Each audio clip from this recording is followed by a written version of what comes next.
Bonjour à tout le monde. Bonjour tout le Aujourd'hui, encore, Oui. Zatrap est derrière vos tablettes, vos télévisions et toutes les gadgets électroniques pour Tout à vous fait. apporter un sujet percutant. N'est-ce pas, Ouais, Will? brûlant. Brûlant. Aïe aïe. Alors, juste pour vous rappeler, Zatrap est votre chaîne et notre mission est de vous apporter, comme nous venons de le souligner, de nouveaux angles de compréhension Tout à fait. sur plein de sujets. Alors, avant de commencer, je tiens à souligner que les informations et analyses qui seront présentées ici ne proviennent pas d'experts. Alors, Will et moi, Ouais. nous ne nous positionnons pas comme des experts dans la matière. Cependant, nous sommes des citoyens Tout à fait. curieux, passionnés par les enjeux nouveaux mondiaux. Les opinions qui seront exprimées sur cette chaîne sont le fruit de réflexions personnelles Ouais. basées bien sûr sur des recherches et des observations. Ouais. Elles ne remplacent en aucun cas les avis de spécialistes ou les sources officielles. Aujourd'hui, Ouais. Zatrap va décortiquer les récentes déclarations de Donald Trump, suggérant que le Canada devienne le 51e État américain. Tout à fait. Ces prises de position Mhm. ont suscité de vives réactions, Will, Mhm. tant du côté du Canada qu'à l'international. Tout à fait. Alors, on note que depuis novembre 2024, Donald Trump a exprimé à plusieurs reprises son opinion selon laquelle l'annexion du Canada serait une excellente idée. Il a notamment déclaré que de nombreux Canadiens souhaiteraient cette intégration, y voyant des avantages fiscaux et une meilleure protection militaire. Mhm. Est-ce vrai? On va voir. Mais qu'est-ce qui peut bien le motiver? Nous allons donc essayer de comprendre les grands angles des enjeux cruciaux de la géopolitique mondiale, les bouleversements et les crises économiques sociales. Ces déclarations interviennent dans un climat politique tendu, marqué par la démission du Premier ministre Justin Trudeau le 5 janvier 2025, Mhm. suite à des défis politiques et économiques, notamment l'inflation et la crise du logement. D'autres points, Will, que nous ne manquerons pas de soulever de prochaines émissions. Tout à fait. Donald Trump a profité de cette situation pour réitérer ses propositions d'annexion, suggérant que l'union des deux pays serait bénéfique. Ouais. Est-ce vrai? On Nous va allons le voir. Alors, c'est quoi vraiment l'opinion politique? Alors, on est venu avec des statistiques aussi pour voir est-ce qu'il a raison ou est-ce qu'il a tort. Mhm. Un sondage récemment réalisé par la firme Léger indique que seulement 13% des Canadiens seraient favorables à cette idée. Quand même, c'est beaucoup. Ah, et 82% sont catégoriquement contre une annexion du Canada aux États-Unis.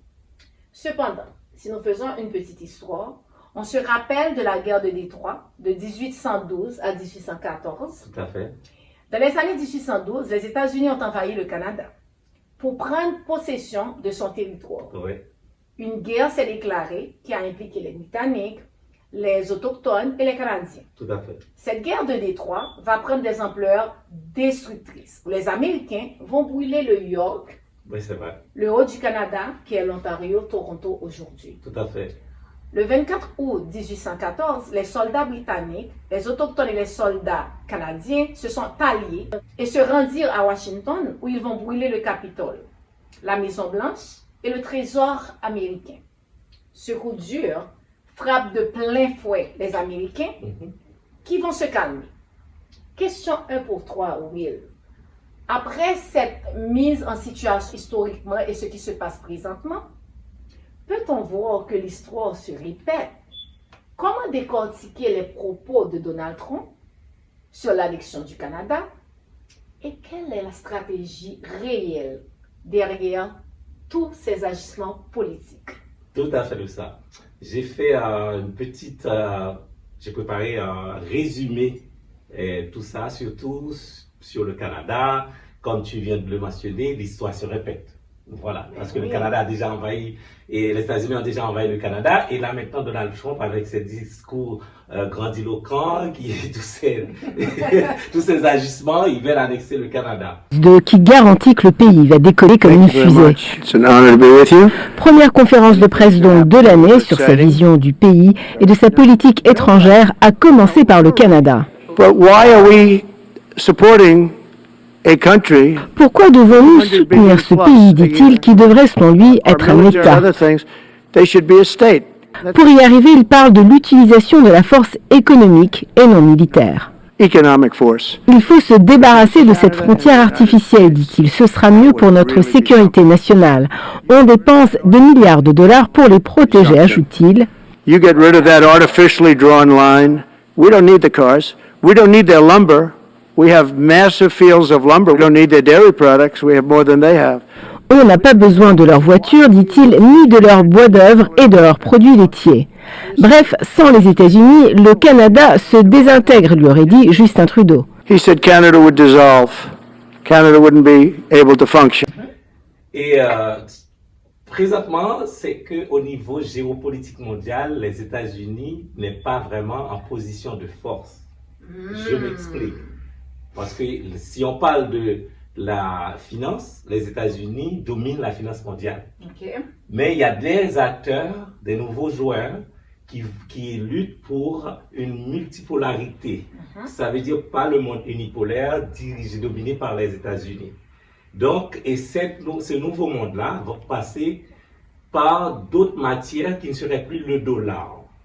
Donc, qui fait que le dollar américain commence à perdre du pied. Et Donald Trump, il avait dit ça déjà dans une entrevue, ils disent que Biden ne se focalise pas, il reste sur la guerre en Ukraine, pourtant le dollar américain commence à perdre du pied, c'est pire que perdre une guerre. Mais oui, c'est la porte d'entrée économique des États-Unis parce que le dollar est utilisé dans plusieurs transactions à travers le monde. C'est devenu la monnaie internationale, tu sais, pour les échanges monétaires, les échanges, tu sais, quand tu fais... C'est ça, c'est la réserve, exactement.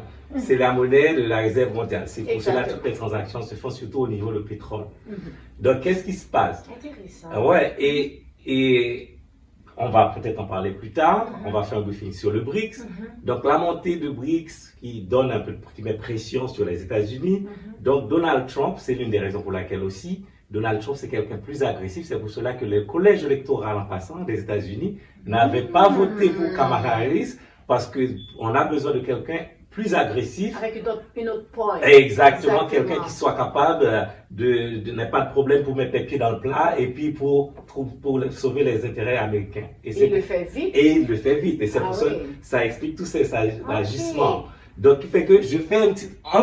Pour l'annexion du Canada, j'ai fait un petit résumé pour comprendre la position du Canada et qu'est-ce que ça allait apporter aux États-Unis, même si Donald Trump dit on n'a pas besoin de leur richesse, on n'a pas besoin de le pétrole, on n'a pas besoin de gaz, on n'a pas besoin. L'avantage c'est pour Canadiens. Non, l'avantage c'est plutôt du côté américain.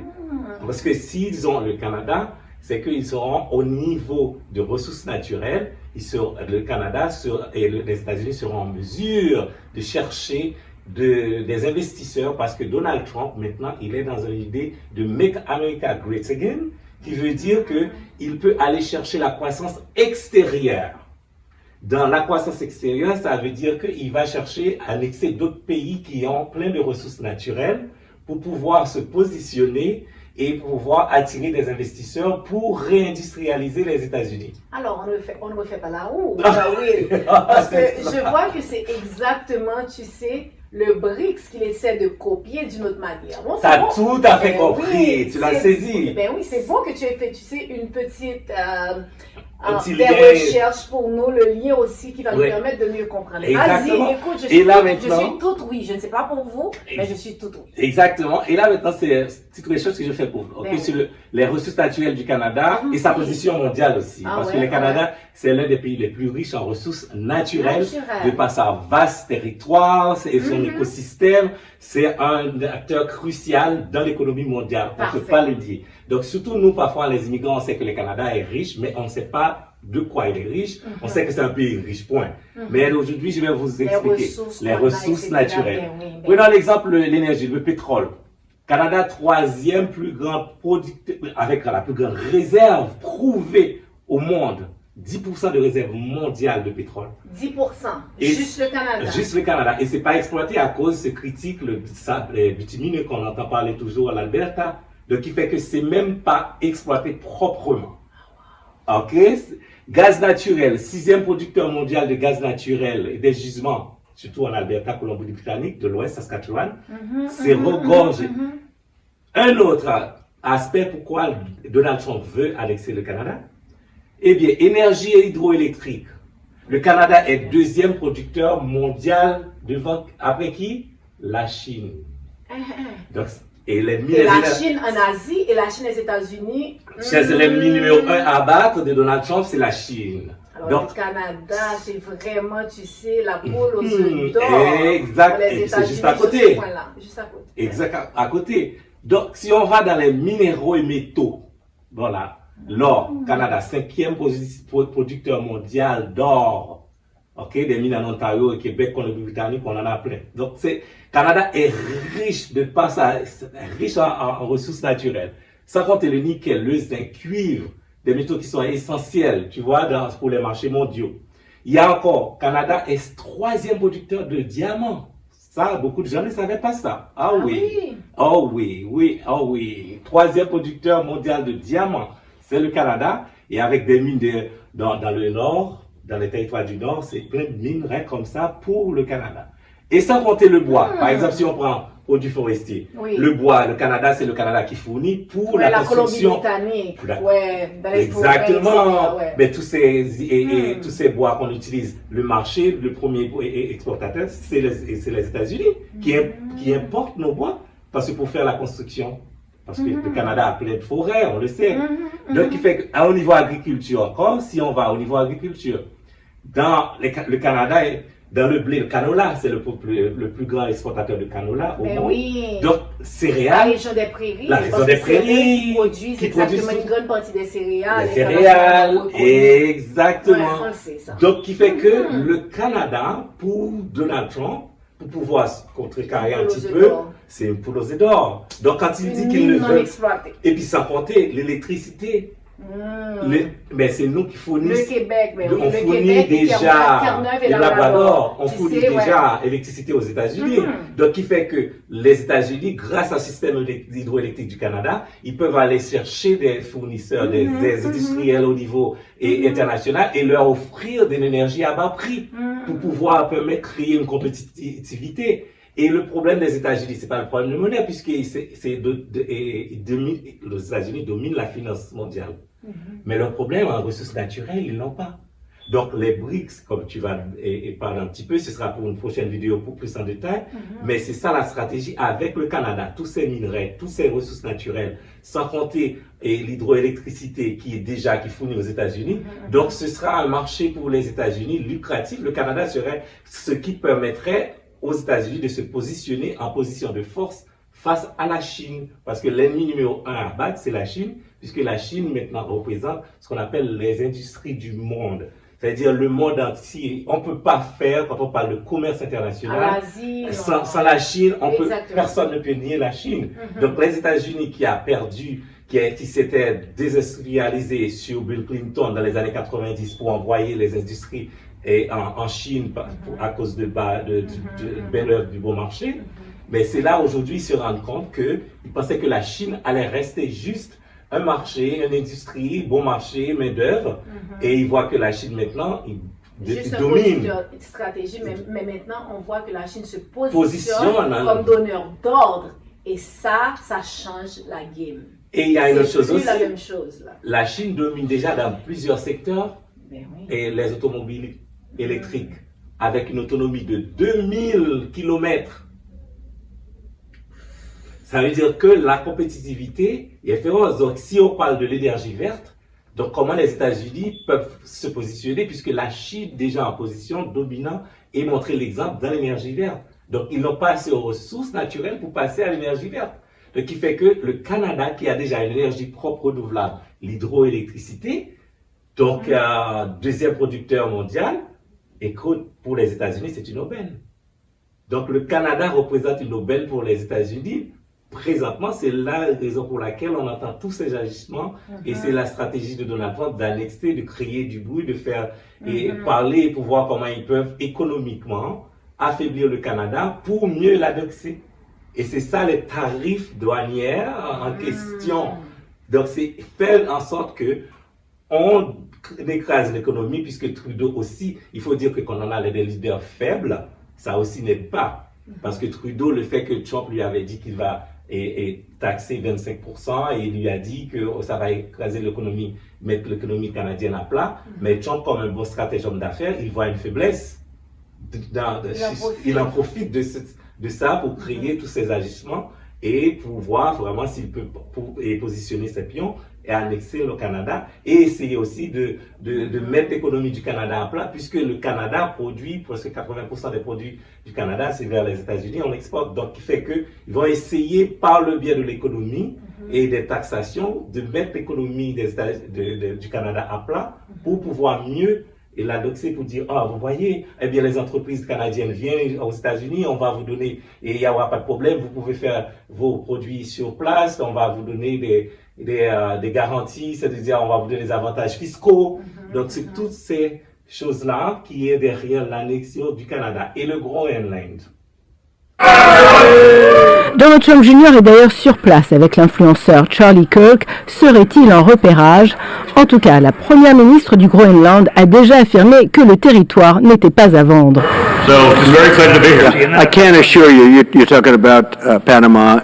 Il n'écarte pas la possibilité d'une intervention militaire au Groenland et au canal de Panama. C'est une question de sécurité économique, défend-il. Le canal était construit pour notre armée.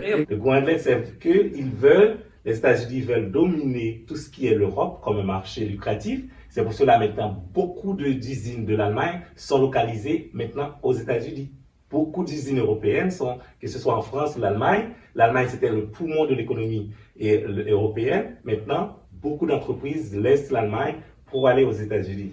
Donc, il fait que sa stratégie, c'est prendre le Canada pour élargir, pour lui permettre de se positionner surtout face à la montée des BRICS, que tu pourras nous donner un petit peu expliquer à nos téléspectateurs c'est quoi les BRICS, pour ceux qui n'ont pas encore entendu parler.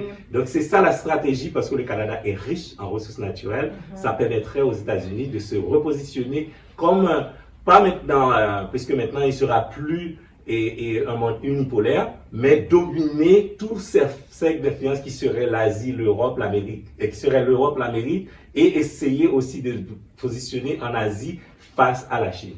Parfait. Alors, tu sais, les frontières territoriales n'existeront plus. Exactement. Donc, vraiment, on est dans un monde vaste. On n'est plus citoyen d'un petit territoire, d'un pays spécifique. On est citoyen du monde. Oui, tout à fait. Alors, dépendamment de où tu sais, où sont les enjeux, où est l'économie et comment ça évolue à travers le temps. Oui. Alors, comme tu l'as si bien dit, on va faire un petit résumé du BRICS, même quand ce n'est pas le sujet actuel de notre débat, mais pour mieux vous faire comprendre les points de Will et ce qu'il va apporter par la suite, on va y aller.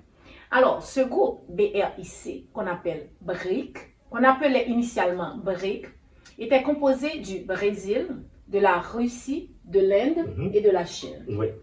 Ce groupe a été créé en 2006 lors de réunions informelles entre ces pays. Le premier sommet des BRIC avant l'intégration de l'Afrique du Sud, qui devient un acteur pertinent, s'est tenu le 16 juin 2009 en Russie. L'Afrique du Sud a rejoint ce groupe en 2010, transformant BRIC en BRICS. Exactement. Maintenant, nous avons, en 2010, le Brésil, la Russie, l'Inde, Chine et Afrique du Sud, qui est une coalition intergouvernementale formée pour promouvoir la coopération économique, politique et sociale entre ses membres, qui sont parmi les principales économies émergentes du monde. Tout à fait. Alors, il ne faut pas vraiment oublier cette position stratégique et économique. Alors, Will, pour bien comprendre, tu sais, ces divergences et cette dynamique géomondiale, politico-sociale, etc., c'est quoi la réaction des BRICS de la situation actuelle? Eh bien, la réaction des BRICS, c'est que, et on va, dans une prochaine vidéo, on va plus en détail, mais ce que les BRICS redemandent aujourd'hui, c'est une réforme de la finance mondiale, des acteurs clés de la géopolitique pour refléter l'économie réelle des pays émergents. Donc, il fait que de réforme de l'FMI, de la Banque mondiale. Et le BRICS, ils ont déjà leur propre banque de développement. Ça, on en rentrera plus pour nous expliquer dans un prochain épisode. Ah, alors oui, je comprends aussi. Tu sais, la première intervention, je ne veux pas dire la première, l'une des interventions de Donald Trump, où il disait, tantôt tu l'as souligné aussi, qu'il voulait imposer 100% de taxation sur les pays du BRICS. Exact. Si jamais ils mettent en place leur monnaie, leur propre monnaie. Tout à fait. Donc, et c'est là, parce que là, ça, on va faire donner un petit aperçu pour que nos téléspectateurs comprennent vraiment c'est quoi la stratégie de Donald Trump, tous ces ajustements-là. Exactement. C'est pour cela qu'ils disent tous les pays qui veulent se séparer du dollar, ils vont les taxer plus, surtout les pays des BRICS. Eh bien, les BRICS, ils ont leur système, une plateforme comme le SWIFT, système de paiement qui n'est pas connecté sous le contrôle de SWIFT, qui est un système de communication de transactions interbancaires qui est régi par les États-Unis. Donc, qui est dominé, ou le SWIFT. Par exemple, quand on fait un transfert entre banque et banque, par exemple, je suis en Russie et puis toi, tu es au Canada, je t'envoie un argent, mais c'est la Russie maintenant est disconnectée dessus. Mais juste un petit exemple. Par exemple, tu es en Europe, disons tu es en France, et puis moi je suis en Haïti, par exemple. Je vais à ma banque en Haïti, et puis je dis je vais envoyer de l'argent à toi en Europe. Mais c'est le système de SWIFT qui fait ça. Qui gère tout à l'intérieur, à l'international, entre ta banque et ma banque. Tu vois la perte économique. Et voilà, ma fille. C'est la perte économique. Parce que si tu enlèves ces grands acteurs-là, tu dis la Chine, tu touches l'Asie et maintenant l'Afrique du Sud. Et l'Afrique du Sud, avec toutes ces matières. Tu as la Russie, tu as tout ce monde-là. Alors, tu as des acteurs qui sont sur plusieurs continents différents, t'en conviens, qui se mettent ensemble, maintenant qui n'utilisent plus le dollar. Tu sais, le système économique qui te faisait paraître qui tu es comme pays, exactement, comme force internationale. Et l'extraterritorialité du dollar, parce que dans l'économie américaine, lorsqu'on utilise un dollar en transaction, ça lui donne le pouvoir sanctionner des entreprises partout dans le monde qui utilisent leur dollar. Ça fait mal. Donc ça, tu as compris la stratégie des BRICS pour s'en débarrasser sur cette nouvelle. Donc, il fait que il y a une partie de l'économie mondiale qui va échapper sous la domination des États-Unis. Et c'est là aussi, donc, puisque, en parlant du BRICS, leur monnaie, comme tu viens de le dire, ils vont, puisque c'est un échange intergouvernemental. Donc, il fait que parmi ces membres, ils n'auront pas à utiliser de dollars. Ils vont passer par le système et de la Chine, qui est déjà bien établi, entre les membres. Ils n'auront pas non plus à acheter de dollars pour commercer entre eux. Donc, il fait que les États-Unis se retrouvent avec une partie de l'économie mondiale qui lui échappe complètement. Non, catégoriquement. Parce que tu sais, en termes social, le continent le plus peuplé, c'est l'Asie. Oui. Si tu as des acteurs aussi clés en Asie qui te disent, moi, je ne vais plus utiliser ton dollar. Et puis, avec ces membres de BRICS, ils représentent 45% de la population mondiale. Juste avec la coalition des BRICS. Oui. Bon. Sans compter des nouveaux membres. Donc, c'est pour cela, nous, on va apporter à nos téléspectateurs un sujet sur le BRICS, vraiment un épisode pour qu'ils comprennent toute la géopolitique mondiale, l'ajustement des États-Unis. Et c'est ça qui explique tous ces ajustements. On veut maintenant le Canada. Donc, qui fait que on va apporter dans un prochain épisode vraiment décortiquer en profondeur pour que vraiment les téléspectateurs puissent comprendre c'est quoi l'annexation, surtout l'annexion du Panama. Tu veux dire à quoi? Canal de Panama. Non, mais tu parles de l'annexation. Trump veut annexer le canal de Panama, mais c'est pour pouvoir prendre le contrôle, puisque les flux commerciaux qui passent il y a déjà une mainmise qui n'est pas, et tu sais, comment je peux dire ça, qui n'est pas légalisée, mais on sait que c'est eux qui le contrôlent depuis des années. Ils contrôlaient. Contrôlaient, tu veux dire? Oui, c'est exact, c'est pour ça, ils veulent prendre le contrôle. Non, moi je pensais qu'ils avaient déjà la même mise parce que maintenant toutes les décisions au niveau du Panama sont régies par soi-disant, tu sais, comment ils appellent ça encore les personnes qu'ils mettent, tu sais, dans les... Comment s'appelle ces gens-là? Qui sont représentants des pays à l'extérieur de notre pays. C'est des ambassadeurs? Les ambassadeurs. Parce que ces gens-là ne peuvent prendre aucune décision, que ce soit au niveau économique ou social, sans l'aval de l'ambassadeur des Américains. Oui, c'est que le Panama... Est-ce qu'ils sont en train de repousser cette mentalité, tu sais, d'esclaves de maison? Je ne sais pas. Oui, mais les choses ont changé depuis quelques années. Okay. Il y a Hong Kong Holding, qui contrôle le port du Panama, quatrième plus gros port du Panama, et ils viennent de renouveler leur contrat, et je pense l'année dernière, avec la Chine, qui est, c'est exactement, il y a un autre acteur dans le jeu, et c'est pour ça qu'ils veulent prendre contrat, parce que l'ennemi numéro un des États-Unis à abattre, c'est la Chine. Non, définitivement, donc, je comprends. Et c'est pour cela qu'ils veulent vraiment reprendre et prendre le contrôle du Panama, du canal de Panama, pour pouvoir mieux contrôler le commerce, puisqu'ils jugent que la Chine vient jouer dans leur cours arrière, puisqu'il y a beaucoup de pays le Brésil fait partie du BRICS. N'oublie pas, le Brésil fait partie de BRICS, plus grosse économie qu'on dit de l'Amérique du Sud. Et ils sont situés dans le Grand Amérique. Donc, on n'y touche pas, hein? On n'y touche pas, les Américains. Donc, il fait que tous ces pays-là, la stratégie, c'est essayer au niveau commerce international, comment les contrecarrer pour les dominer, puisque c'est cette partie-là qui leur échappe, c'est surtout commerce international. Très bien, je comprends. Effectivement. Alors, c'est ça. Cette émission vise tout d'abord à vous montrer que nous ne sommes pas vraiment, tu sais, entre guillemets, on ne peut pas se dire on est juste Canadiens. On reste dans notre cours, on n'essaie pas de comprendre ce qui se passe à l'extérieur. Parce que chaque décision, que ce soit au niveau politique, social, la façon dont maintenant le monde interagit, les pays sont en train de faire des alliances, il y a des décisions qui vont nous toucher, qui vont toucher chaque citoyen. Alors, on ne peut se permettre de ne pas savoir ce qui se passe, de ne pas converser comme on est en train de le faire, oui, pour essayer de comprendre, pour avoir notre propre opinion, pour s'assurer, tu sais, qu'on comprenne ce qui arrive et ce qui va nous toucher. Oui, tout à fait. Parce qu'on a plein de causes, de conséquences, de causes à effet qui arrivent aussi sur notre table, de notre petite famille. Ici, on regarde au niveau macro et on le vit au niveau micro également. Oui. Avec la montée, tu sais, la montée du dollar, la baisse des revenus, le ménage, maintenant le panier ménager qui à chaque semaine et est en train d'augmenter. Alors, on est vraiment désœuvré. Alors, Zatrap veut amener derrière vos écrans, tu sais, cette pensée, cette nouvelle façon de faire, de se renseigner sur ce qui se passe, parce qu'à un moment donné, on va être impacté par les décisions politiques qui se prennent à tous les niveaux. Et ce que Zatrap fait un travail de fond.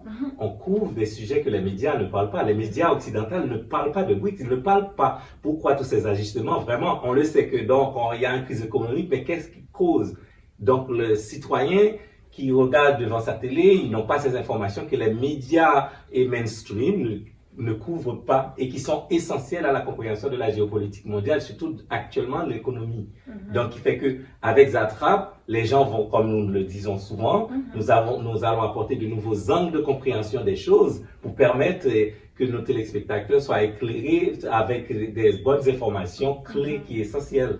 Parce que c'est très important que nous connaissons qu'est-ce qui se passe, nous sachons qu'est-ce qui se passe vraiment réellement sur le terrain international, pas juste les agissements de Donald Trump, mais qu'est-ce qui se cache derrière qui est plus profond et surtout essentiel à comprendre. Mais juste, Will, pour parler sur ce point-là, moi qui me pose un petit peu de problème également. Parce que là, tantôt, on a vu que statistiquement parlant, c'est vrai que la majorité des Canadiens ne sont pas pour cette indexation du Canada aux États-Unis. Mais allons voir aussi cette minorité de 13% qui aimerait bien, tu sais, que cela se fasse. Maintenant, si on regarde historiquement, on regarde l'Est et l'Ouest du Canada. Alors, quand on parle de l'Est du Canada, on parle surtout du Québec, on parle de l'Est. De l'Est. L'Est, on parle Ontario, Québec, oui. Et puis, on regarde aussi l'Ouest. Maintenant, est-ce que, tu sais, à l'intérieur de notre cours, on a toujours des petites frictions, que ce soit au niveau des ressources naturelles, que ce soit au niveau de l'agriculture, que ce soit au niveau de la taxation, tu sais, la taxation qui se fait sur les produits pétroliers, les ressources naturelles, comme tu viens de le mentionner, l'Ouest, on a beaucoup. Et nous, à l'Est, vraiment, tu sais, on est vraiment dans l'agriculture, dans l'hydroélectricité, etc. Maintenant, ces petites tensions internes font que Donald Trump, les États-Unis qui nous regardent, tu sais, avoir des frictions entre nous, ils en profitent pour se dire, OK, comment est-ce que je peux aller en purger? Comment je peux aller m'esserrer? Je pense qu'il sait pertinemment que cette indexation ne va pas avoir lieu. Mais juste s'il peut vraiment, tu sais, avoir une meilleure une fraction, élargir la fraction interne, il pourra aller, tu sais, même quand c'est pas en termes, tu sais, d'acquérir le Canada comme 51e État, mais profiter d'une marge de manœuvre plus grande, tu sais, dans les négociations futures économiques avec le Canada. Mais je suis bien content que tu abordes ce sujet parce que justement, Donald Trump joue beaucoup sur ce pion. Et parce que une petite histoire, dans les années 80, au niveau des années 70-80, et la richesse du Canada, vraiment au niveau du pétrole, se faisait par l'Alberta, Saskatchewan, qui possède vraiment beaucoup de pétrole, matière et ressources naturelles, gaz et pétrole. Puis Pierre Trudeau, le père de Trudeau, encore, c'est flou, encore, lui, il va mettre ce qu'on appelle une association sous pied qu'on appelle le PEN. Ça veut dire ils vont politique énergétique nationale. Donc le PEN, il va déplacer tout ce qui était le contrôle de l'Alberta, parce qu'à l'époque, avant des années 80, que Trudeau ait pris possession du contrôle des ressources de l'Ouest. Donc c'était l'Ouest qui régiait tout ce qu'il y avait comme ressources. Son énergie, ses ressources, le niveau de taxes, etc. C'était vraiment... Exactement. Donc le père de Trudeau va, avec politique énergétique nationale, il va déplacer tout le contrôle de l'Ouest pour le mettre à Ottawa.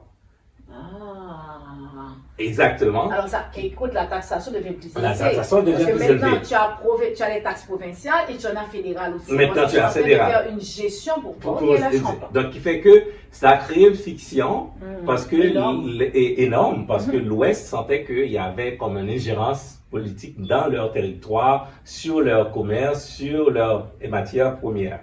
Donc, qui fait que ça avait créé une tension.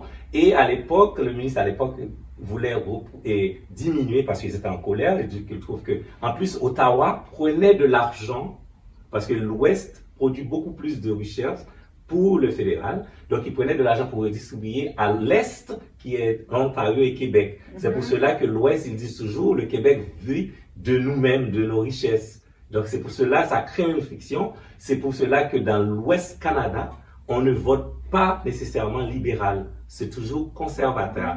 Donc, ça avait créé une fiction et qui a suscité des groupes à se retirer de la Fédération canadienne.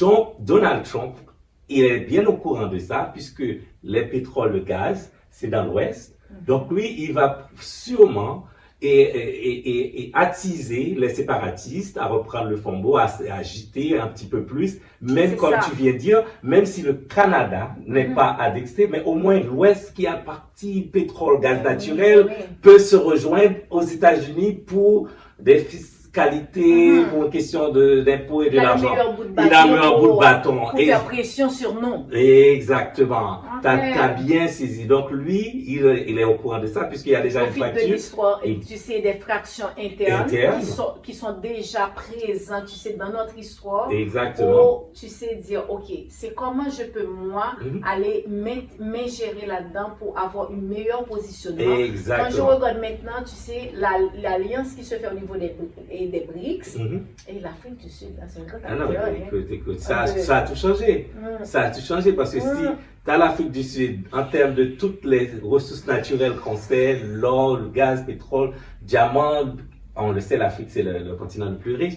Donc, ça donne un poids aux BRICS. C'est pour cela que les BRICS se sentaient tellement bien ancrés quand l'Afrique du Sud s'est joint. Là, maintenant, ils pouvaient aller plus en avant et demandent de ces réformes des institutions internationales pour se positionner étant qu'un acteur mondial. C'est pas quelqu'un qui va être assisté, mais un acteur qui joue, qui prenne des décisions aussi au niveau de la finance mondiale. Donc, ça a été un poids très, très, très lourd, l'adhésion de. En plus, on va parler beaucoup plus en profondeur de l'élargissement des BRICS, qui fait d'autres pays qui veulent sortir, comme l'Iran, l'Égypte, l'Arabie Saoudite, les Émirats Arabes Unis.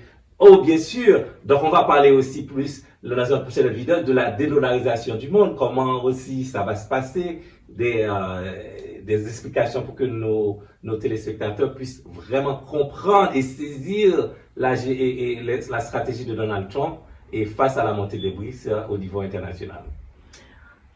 Parfait. Alors, moi, oui, il y a un acteur aussi, je ne sais pas si tu as vu, écoute, peut-être qu'on ne va pas entrer dans les détails, mais on va quand même le souligner parce qu'on le voit. On est des gens éclairés et intelligents. On voit que Elon Musk, lors du dernier point de presse de Donald Trump, sur le sujet du Canada, on sait que maintenant qu'il joue un rôle dans l'administration de Donald Trump, en tant que Department of Government Efficiency, qui est le DOGE. OK? Alors, lui, il n'a pas vraiment émis une position claire, mais on voyait, alors les non-dits, qu'il se positionnait du même côté de Donald Trump. C'est vrai qu'il ne l'a pas dit, alors je ne vais pas lui faire dire ce qu'il n'a pas dit. Mais il reste quand même un acteur clé qui a une grande influence dans les réseaux sociaux. Et quand on regarde internationalement, il est l'homme le mieux nanti sur plusieurs points de vue, que ce soit au niveau économique, et il a une influence terrible. C'est exactement. Et maintenant, le rôle qu'il joue, c'est un rôle important où il peut vraiment faire bouger plein de choses. Maintenant, quand on voit une personne comme ça, un représentant, quelqu'un qui a ce poids international aux côtés de Donald Trump, qui prend ses positions que certains soulignent extrémistes, qu'est-ce qu'on devrait penser? Qu'est-ce qui s'en vient? Et quand on regarde, et surtout Tesla, et Elon Musk, c'est quelqu'un qui joue, c'est un homme d'affaires. Ah oui. Tout à fait, il n'est pas un politicien. Donc, il a déjà l'argent. C'est le pouvoir qui lui manquait pour faire avancer le pouvoir politique. Et maintenant il l'a. Donc, ça veut dire que Elon, lui, il joue, n'oublie pas, son plus gros marché, c'est la Chine. Donc, ça veut dire que lui, tout ce qui lui peut se procurer, comme par exemple un débouché sur un marché, c'est un homme d'affaires avant tout. Pourquoi pas le Canada? Même s'il ne va jamais prendre de position comme Trump, puisque ce n'est pas son droit non plus, ça s'appelle l'ingérence quand même politique. Mais lui, il va aussi corroborer tous les propos de Trump et les soutenir quand même. Parce qu'ils ont ces deux hommes d'affaires, attention. Avant tout, ces deux hommes d'affaires, ce n'est pas deux politiciens. Donc, il faut voir les choses dans leur contexte. Donc, ces deux hommes d'affaires qui savent mener des entreprises, qui réussissent. Donc, c'est sûr, ils vont gouverner, pas comme un politicien, mais comme deux hommes d'affaires à la tête. Donc, ça veut dire tout ce qu'ils peuvent leur apporter un gain au niveau de créer de marchés, créer de nouveaux et aller chercher leur intérêt partout. Comme je vous dis, et comme je dis tantôt en rétro, les États-Unis, la stratégie de Donald Trump, c'est aller produire la croissance extérieure. Donc c'est pour ça qu'il a envie de contrôler certains pays, comme le Canada, le Groenland, prendre le contrôle du canal de Panama. Donc c'est tout ça, c'est les affaires qui sont derrière, c'est l'économie et la domination américaine qu'ils veulent maintenant maintenir, qui est en déclin depuis la guerre en Ukraine. Moi, tu as dit une chose là, quand tu parles de domination, j'irais même à dire que ce que moi j'entrevois, mais c'est personnel à moi, ma conception, c'est une domination internationale. Si tu as un acteur comme Elon Musk, qui a ce poids sur les réseaux sociaux, ce poids économique, le gars, économiquement, il n'a rien à prouver à quiconque. Alors, cette alliance-là, on devrait vraiment bien la saisir et ne pas enlever son regard dessus, parce que je pense que cette coalition va avoir un impact international. Mais à plein de niveaux. C'est certain. Parce que tu maîtrises les réseaux sociaux, tu as l'argent qu'il faut, tu es bien positionné, tu es un homme d'affaires. La seule chose qui te manquait, c'est le pouvoir politique. C'est le pouvoir politique. Maintenant, tu as un pouvoir politique et tu es proche du président. Du président des États-Unis d'Amérique. Qui est un homme d'affaires, encore un homme d'affaires. Voilà. C'est vrai que les États-Unis commencent à prendre, tu sais, pas mal de cours face aux BRICS, mais qu'on se le dise pour ce que c'est actuellement, c'est quand même les États-Unis d'Amérique. Oui, qui domine encore là. Sur le point économique, politico-social, tu sais, ils sont quand même là. C'est vrai que maintenant, il ne faut pas ignorer les autres acteurs qu'on a soulignés non plus, parce qu'ils ont l'économie, ils ont, tu sais, ils ont le commerce aussi. Le commerce. Ils ont la technologie et ils représentent 45% de la population mondiale. C'est vrai, on ne peut pas les négliger. On ne peut pas les négliger. On ne peut pas les négliger, ça c'est vrai. On ne peut pas les négliger parce que ce sont des acteurs vraiment très puissants maintenant. Parce qu'ils ont, on regarde les 5 pays de BRICS. C'est quand même, on a la Russie, on a la Chine à la tête. Et la porte n'est pas fermée pour d'autres pays qui veulent intégrer cette association. Tout à fait. Et bien c'est là que la stratégie de Donald Trump, en termes de territoire, cela en dit long. C'est là qu'il veut vraiment, comme si, couper le monde en deux, parce que l'Asie déjà dominée et les Russes avec la Chine qui se met, ça fait une puissance. Et annexer le Canada aussi, c'est que ça apporterait aux États-Unis, comme par exemple, le plus grand pays du monde, avec 22 millions de kilomètres carrés. Donc, il fait que, en termes de superficie, c'est énorme. Will, c'est énorme. Je pense qu'on fait face à une guerre froide. Mais c'est la guerre froide, ma chère. Exactement ça. Parce que pendant que tu en parlais, on est face à deux forces. Oui. Éparpillées sur plusieurs continents. Exactement. Des enjeux différents. Des économies différentes. Tout à fait. Et les économies émergentes qui veulent prendre leur place. Développer, et maintenant ils s'ouvrent et ils attirent, tu sais, les autres pays, les autres spectateurs qui se disent où est-ce que je peux me situer? Tout à fait. Parce que la guerre est en train de se déclencher. C'est ça. Est-ce que tu fais partie du BRICS? Exact. Est-ce que tu es un allié des États-Unis et autres? C'est exactement ça qui est en train de se passer. Donc, alors, la position du Canada va déterminer bien des choses sur nous qui vivons sur ce territoire. Tout à fait, tout à fait. C'est pour cela que je suis bien contente qu'on a pu aujourd'hui faire cette émission pour permettre aux gens de préparer leur esprit pour qu'ils mieux comprennent, tu vois, mieux comprendre qu'est-ce qui va se passer parce que sinon, on va rester bêté et puis on voit beaucoup de changements et puis on se demande, on comprend rien, qu'est-ce qui se passe? Mais c'est exactement ce que tu as illustré, c'est exactement ça. Nous sommes dans une guerre froide qui ne dit pas son nom. Une guerre économique, une guerre de territoire. Exactement. Et aussi une guerre technologique. Technologique. Parce que n'oublions pas, on parle bien de Elon Musk aussi, on parle de la Chine, tu sais, premier pays technologique à développer des choses énormes. En même temps, tu as Elon Musk qui est un acteur de proie. Et ça, dans une prochaine vidéo, on va l'aborder plus au niveau de, par exemple, technologie. Aussi, qu'est-ce que les États-Unis sont en train de faire maintenant pour contrecarrer la Chine qui domine dans plusieurs secteurs. Écoute, on regarde. Que ce soit médical, que ce soit maintenant. Écoute, et la Chine maintenant, ils ont des voitures électriques à autonomie de 2000 km par charge.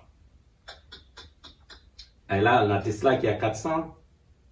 Ouais, parce que je pense que le dernier, c'était aux alentours.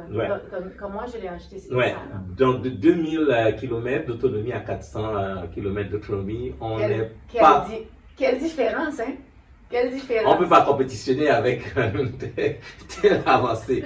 Donc, on pourra le développer mieux pour que les gens vraiment comprennent ce qui se passe parce qu'il y aura des crises. Et je suis bien content que cette émission va apporter de nouveaux angles de compréhension pour que les gens puissent comprendre. Parce qu'il y aura des crises, il y aura beaucoup de choses, il y aura des bouleversements, il y aura une crise économique à venir. Les choses n'iront pas bien. Donc, au moins, si les citoyens sont préparés, au moins ils peuvent comprendre pour se calmer les esprits, pour dire, OK, je sais ce qui est en train de se passer. Ah, merci Will, merci Will. Et on dit aussi merci aux gens qui nous ont écoutés. Parce qu'on veut que cette petite communauté soit informée de tout ce qui se passe au niveau du Canada, je veux dire national et international. Parce que qu'on le veuille ou non, les impacts vont être mondiaux. Ça, c'est sans dire peut-être. Exactement. On ne peut pas rester et se dire, ah non, moi, ce qui se passe en Asie, je ne suis pas intéressé. Ce qui se passe en Europe ne m'intéresse pas. Derrière la frontière. Ouais. Non. Parce que tout ce qui se passe, écoute, comme on l'a dit, on est en plein milieu d'une guerre froide. Exactement. Qui n'est pas nommée. Qui n'est pas nommée. Qui n'est pas nommée. Exactement. Alors, mais on sait que tout ce qui se passe va nous affecter. Alors, c'est mieux de le comprendre, de comprendre ce qui se passe pour qu'on ne se retrouve pas un beau jour à ne pas savoir comment le vivre, comment l'intégrer et comment prendre des décisions aussi. Que ce soit des décisions personnelles pour notre petite famille et des décisions dans le futur qui vont vraiment impacter toute notre vie future. Tout à fait, tout à fait. Donc, merci à toi aussi parce que tu as bien illustré beaucoup de choses. On a fait des recherches de part et d'autre pour pouvoir apporter cette lumière, cette petite lumière. Mais on l'a bien dit, Will et moi, on ne se positionne pas comme des experts en la matière. Nous sommes des citoyens, je le répète, qui sont vraiment engagés, motivés. On veut comprendre ce qui se passe et on veut vous apporter notre point de vue, notre angle de compréhension. Tout à fait, exactement. Donc, c'est pour cela qu'on a pris du temps, nous faisons des recherches. Et surtout découvrir ce que les mainstream médias, les grands médias ne vont pas vous dire. Donc, nous faisons ce travail parce que ça nous tient à cœur vraiment. Exactement. Et c'est ça notre mission. Et c'est ça Zatra. C'est ça Zatra. À bientôt. À bientôt.